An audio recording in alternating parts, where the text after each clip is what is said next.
যারা আন্দোলন সংগ্রাম করছেন তারা ভিডিওটা দেখবেন, কারণ অন্য কেউ দেখলে তো তাদের গায়ের ভিতরে আবার লবণের মতন লাগবো। আর আমার ভিডিওগুলো কিন্তু কারোর কাছে আবার ভালো লাগে না।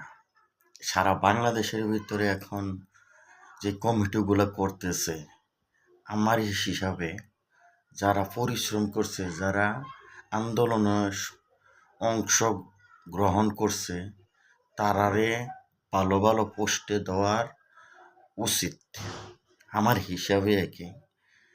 তো আমি তো দেখতেছি এখন বর্তমানে যে কমিটিগুলো করে, কাছের কাছের লোক তাদেরই কিন্তু কমিটিগুলো দিতে এসে ভালো ভালো জায়গায় নিয়ে দিতে এসে।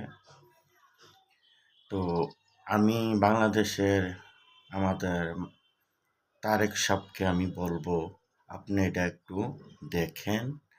কারণ বাংলাদেশে 17 বছর যারা কষ্ট করছে, তাদের যদি এই পরিশ্রমের এই যে ফলটা যদি না পায়, তাইলে তাদের মন কত কষ্ট হবে।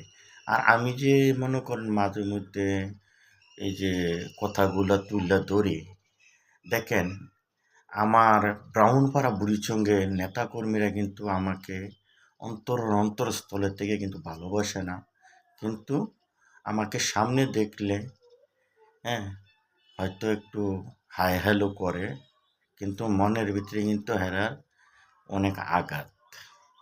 কিন্তু আমি তো সত্য কথা বলি, যেটা লিগ্যাল কথা, যেটা ন্যায় কথা, ওইটাই বলি। তো আপনাদের কাছে আমার অনুরোধ থাকবে, যারা নেতাকর্মী আছেন, আগামীতে যদি ভালো কিছু আশা করেন, তাইলে যারা আন্দোলনে যারা অংশগ্রহণ করেছে, তাদের আপনারা একটু মূল্যায়ন করেন। দেখি নেতারারে প্লিজ, প্লিজ, প্লিজ। ওকে, ভালো থাকবেন। ওকে, আসসালামু আলাইকুম ওয়া রাহমাতুল্লাহি ওয়া বারাকাতুহু।